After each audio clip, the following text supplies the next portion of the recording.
Salutations from Wizard Studios. I am the Wizard. We have another news episode coming to you.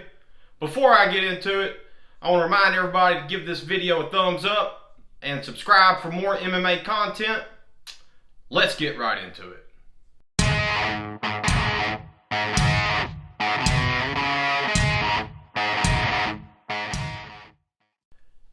First up, Belarus offered Dana White a location for UFC 249. So apparently, Belarus has now thrown their hat in the ring for a venue for UFC 249, and Dana White declined. So, and he also, let them know that he did have venues, more than one. Belarus apparently offered their venue as a Plan B option, not like their, Plan A, but Plan B. So the backup option in case the UFC's backup failed. So Dana White said no to that they have several venues. So now we know for sure that there is more than one location. Probably 4, if I had to guess. So this is good news. If I had to, really think hard on it, probably 3 of those are in the United States, and the 4th is probably on a boat off of the coast. That's just, me spitballing, because that's what I would do if I was in Dana White's shoes. Moving on. Dana White says that everybody knew Khabib was not fighting at UFC 249, and I don't know really what he means by this. So is he saying that he assumed Khabib was going to back out of the fight? Is he saying that once Khabib got on the flight back to Russia, that everybody knew it was off then? Is that what he's meaning? This seems like a cryptic answer from Dana, or statement rather, and I don't get it, because Khabib isn't known for backing out of fights. That isn't something that Khabib does. I mean, the Tony Ferguson fight is, of course, another situation. It's just weird. But it's not like Khabib backs out of fights all the time. I just don't understand what Dana White's trying to say right here. This seems like he's kind of bashing his champion. And I don't think it's a good look for the UFC. We'll leave it at that. Valentina Shevchenko and Henry Cejudo are training at the same gym. Valentino says that she needs to study her opponent. Now, this is some pretty cool stuff that these two are doing, going back and forth, and now they're training at the same gym. I think this is some cool, a cool thing from Henry to give the olive branch to Valentino to bring her in. It looks like that they're not going hard and stuff because, Valentina is injured. She is not able to, compete in her upcoming fight with Joanne Calderwood. We all know that. And so this is pretty cool for Henry to let her train at his gym. And I think that, they probably do have some sessions. Right now, she's saying that they don't, but I don't know if I really believe that. I think that Valentina's a competitive person, and she probably does like to, roll around with Henry, because Henry Cejudo, let's face it, he may have the best wrestling chops. He definitely has the best pedigree in the UFC. So, yeah, I think this is awesome. I think that Valentina, this is the thing that she does. She goes all around the world training, okay? She doesn't just stay in one place. She keeps her coach Pavel, and she goes all around the world to study what everybody does. This is why this woman is so successful. She just always adds to her arsenal. She is never the same. She's always learning. It's really, really awesome to watch. And that's all I got. Coach Kavanaugh says that Tony Ferguson should hold out for the title fight with Khabib. unless he needs the paycheck. And you know, I think I agree with Coach Kavanaugh. I don't think that Tony should fight at UFC 249 unless it is against Khabib. And I do not think that he should fight, you know, anybody else on any other card unless it's Khabib. Like, the dude has done enough. If he goes out and gets beat by Justin Gaethje, for example, we will not see that fight. Khabib wants that fight. Khabib will fight Tony Ferguson. That will happen if, you know, it doesn't get ruined first. Like, I don't understand why they would even want to put somebody else in front of Tony and have that take it away from everybody. Like, are they going to promise him if he goes out there and gets beat by Gaethje that he will still fight Khabib? Because that is the only... if that's not the promise, I don't want to see it. That's all I'm saying. Because if Tony Ferguson goes out there and somehow loses in any way, that fight is gone. The lightweight division is too stacked. It will take forever. He's won 12 times. And he's not the champion now. I mean, come on. I think we need to be patient, and we will get what we all want.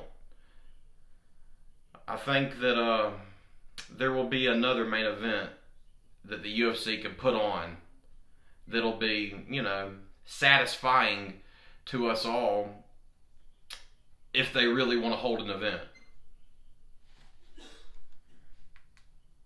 Stipe says his vision is still impaired.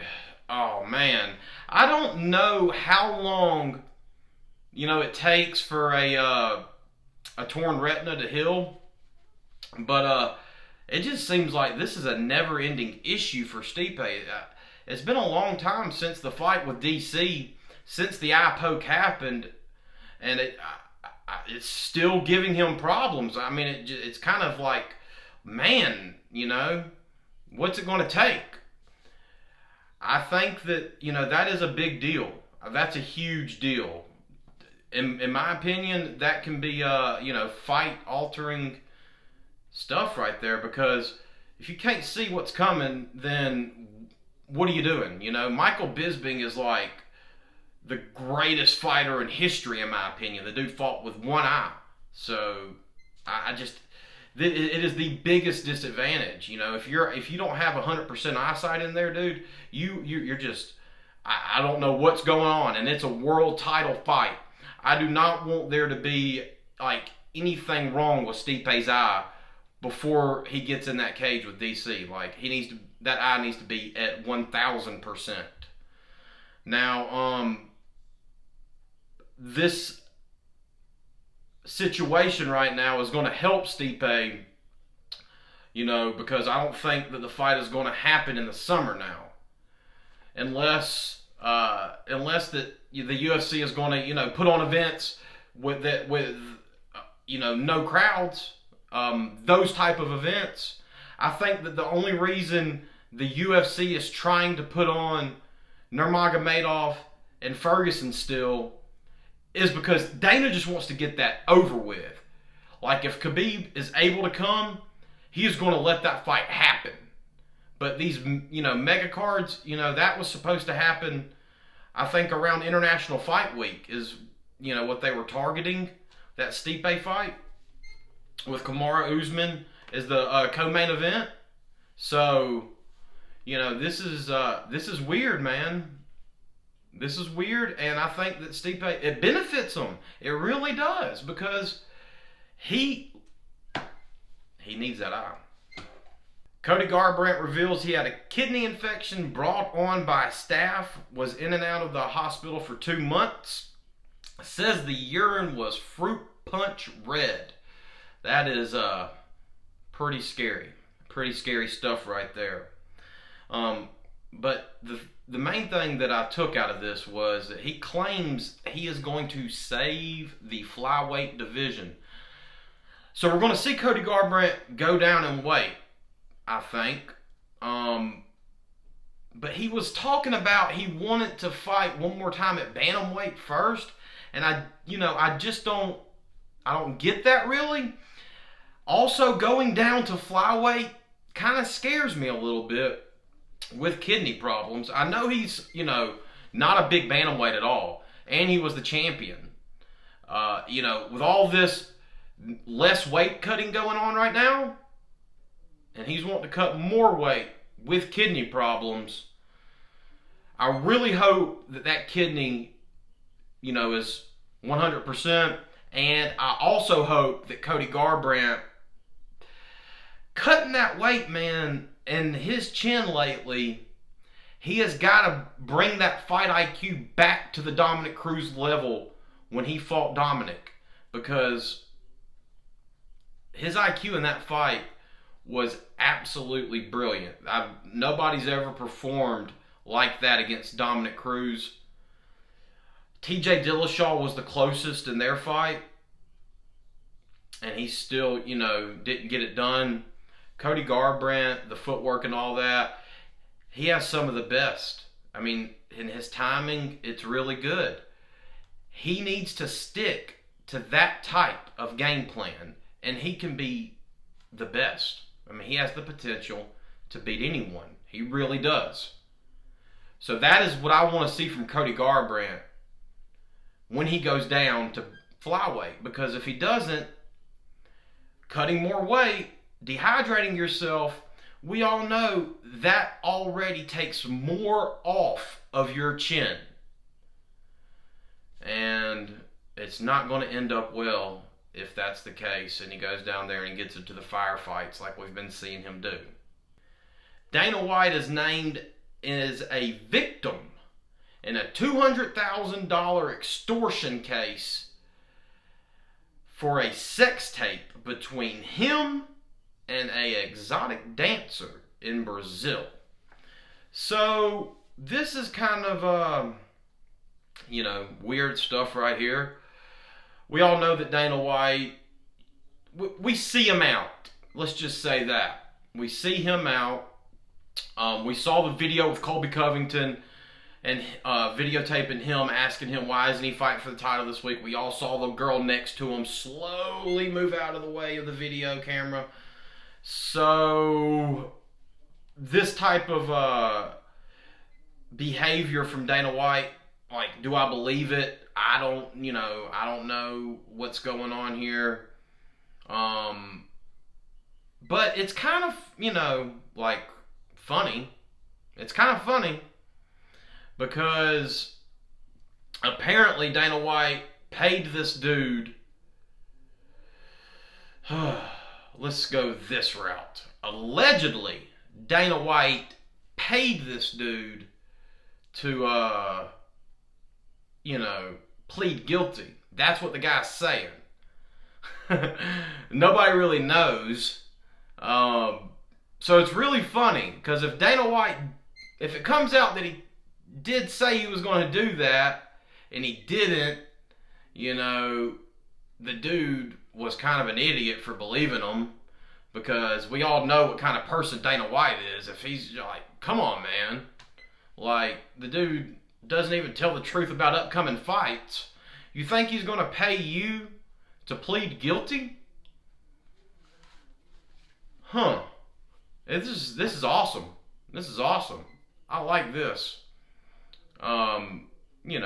Drama in a much needed time of drama. So, Dana White, I really don't know if any of this is, has any truth to it whatsoever. But, it is funny. And Dana is pretty ticked off about it. He's like, I can't wait for all the truth to come out. So whenever we get more information, bring it to you. But right now it looks like, Dana White allegedly tried to pay this guy or lied to this dude about paying him to plead guilty for extorting Dana White, you know, having sex with an exotic dancer down in Brazil. And the girl videotaped it. I don't know if it was with Dana White's knowledge or not. That isn't out yet. I imagine no. Because if Dana White let this girl videotape it, then that would be stupid by his part. And Dana White's just not the type of guy to make those type of mistakes. So, yeah, there it is. President Trump had a phone conference call with all of the sports commissioners, you know, all the different leagues. So, and Dana White was a part of it. And pretty much what was said is that the fans will be back in the arena by around the fall. Now, I took this as for everybody. He was saying it about football, but you know, football can have stands in the fall, you know, fans in the stands in the fall. Why can't the UFC? So that's the way I took it. I think that we can expect there to be, you know, crowds in attendance, you know, by September, October. That's what I expect. And, well, that's their expectations, I should say. Whether or not that happens, nobody really knows. But that's what the President of the United States thinks. Lyman Good is out of his fight at the UFC 249 card. He was set to face Belal Muhammad. Now, this was going to be a banger. You know, Lyman Good always brings it. Belal Muhammad is awesome to watch every single time. This is just another blow to the UFC 249 card. I do not know, you know, how many more hits this thing can take. But, you know, it sucks, man. It sucks because Lyman Good's fun to watch. I would expect them to try to keep Belal on the card. As of right now, I do not know of any replacement that they have found. So, we'll keep you posted on that. But like I said, as of right now, I do believe Belal Muhammad will still compete on the card as long as they can find a replacement. I would expect them to look in the United States because it's looking more and more like this fight is going to take place in the United States. So it'll most likely be somebody that trains and is already in America. But like I said, we'll keep you posted. Shamil Gamzatov is out of UFC ESPN Plus 31 card. He was set to face Ovince St. Preux. The reason he cannot attend is because of travel restrictions. Shamil is undefeated with a 14-0 record, 1-0 in the UFC. Came with a few fights in the PFL, and now I really think that these travel restrictions are going to keep becoming a problem for these guys. I really wanted to see this fight. This was going to be a test for him. We were going to see how he got to, you know, if he was at that level yet, but now because of travel restrictions, we're not going to be able to see that. I don't know how the UFC is going to pull it off with these foreign fighters. We saw Andrade make it to America, though. She landed in, and she's in Las Vegas. So I don't know if that means, you know, that they're going to try to do this thing out of the Performance Institute. I still don't see, like, the Nevada State Athletic Commission.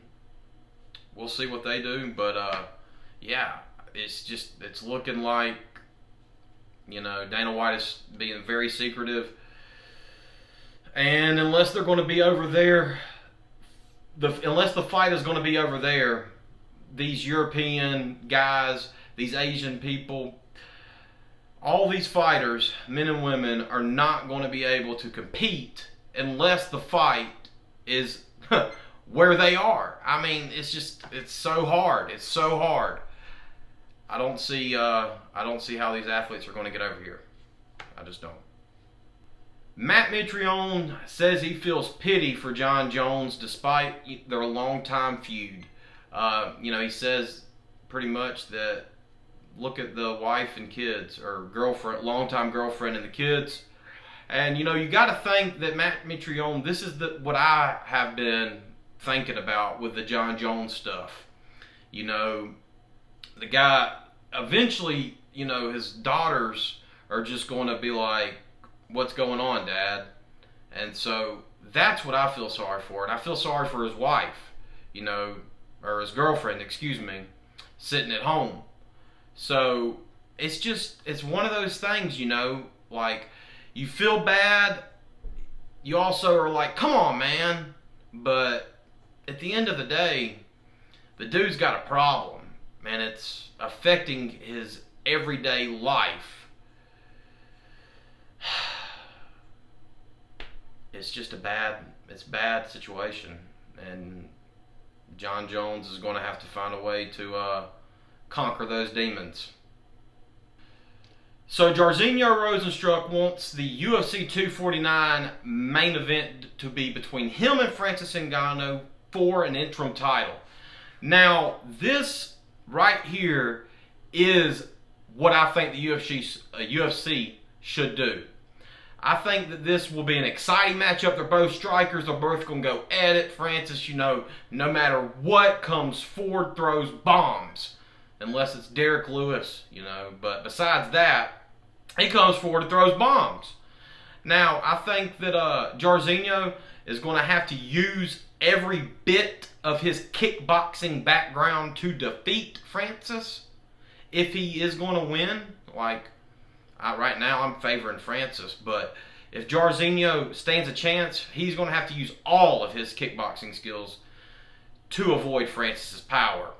And this is a card right here that needs a main event.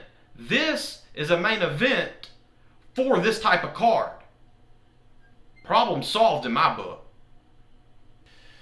Alright guys, that's it. If you like this video, make sure you give it a thumbs up. Also, remember to subscribe to the channel for more MMA content, and we will see you in the next video.